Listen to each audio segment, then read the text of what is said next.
নানুরের ঘিদহ সংলগ্ন অজয় নদ থেকে উদ্ধার হওয়া দ্বিতীয় বিশ্বযুদ্ধের মিসাইলটি অবশেষে নিষ্ক্রিয় করল ভারতীয় সেনাবাহিনী।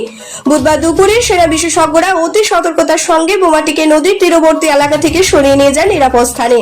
তার আগে প্রায় 1 কিলোমিটার এলাকা জুড়ে সাধারণ মানুষকে সরিয়ে দেওয়া হয় যাতে কোনো অপ্রীতিকর ঘটনা না ঘটে। এরপর নির্দিষ্ট জায়গায় নিয়ন্ত্রিত বিস্ফোরণ ঘটিয়ে নিষ্ক্রিয় করা হয় বিপজ্জনক সেই বোমাটি। বিস্ফোরণের মুহূর্তে তীব্র শব্দে কেঁপে ওঠে গোটা ঘিদহ এলাকা। বিকট আওয়াজে আতঙ্কিত হয়ে পড়েন স্থানীয়রা। অনেকেই ঘর থেকে বেরিয়ে আসেন রাস্তায়।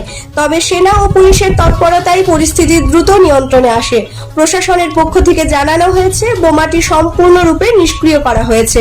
এখন এলাকায় কোনো আশঙ্কা নেই। সতর্কতার জন্য এখনো মোতায়েন রয়েছে পুলিশ বাহিনী যাতে কেউ নিষিদ্ধ এলাকায় প্রবেশ না করে। অজয় নদ তীরবর্তী এলাকায় এখন অনেকটাই স্বস্তি ফিরেছে।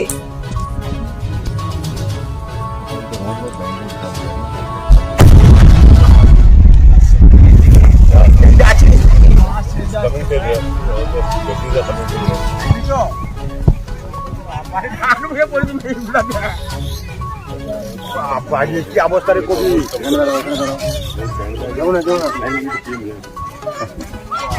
কি অবস্থা গো আবার আরেক হবে বাড়ি কি অবস্থা গো ওখান তো সরে যেতে বলছিল।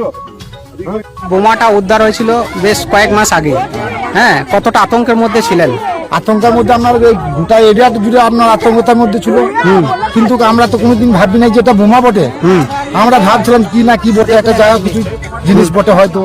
নদীতে আমরা নিয়ে খেলা করেছি ওকে নিয়ে। তাই হ্যাঁ, তোলাপাড়া করেছি, নিয়ে এসেছি আকারি করে ধরে ধরে, তারপরে এক জায়গায় জড়ো করেছি। তার জন্য তারপরে এখন জানলাম তো বোমা আগে ফাটাইলে যখন ফাটলো। হ্যাঁ, ফাটলো যখন। এখন কেমন মনে হচ্ছে? এখন দেখুন এই কিরকম হয়েছে, আপনার একটা গোটাই তো একটা নদীর মতো ইয়ের মতো করে দিয়েছে, পুকুরের মতো করে দিয়েছে মাটি লাগায়। তাহলে এটা আতঙ্কতে আমরা মরছিলাম। প্রশাসনের উদ্দেশ্যে কি বলবেন? প্রশাসনের উদ্যোগে আমরা কি বলবো, আপনার কি জানা আছে আমাদের প্রশাসনকে?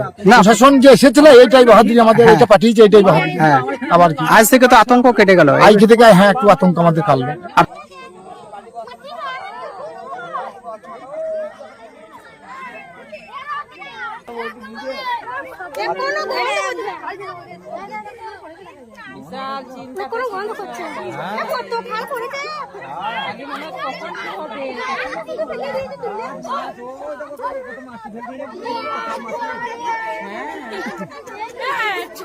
মাম্মি ভালো করে কথা বলতে পারে না গো।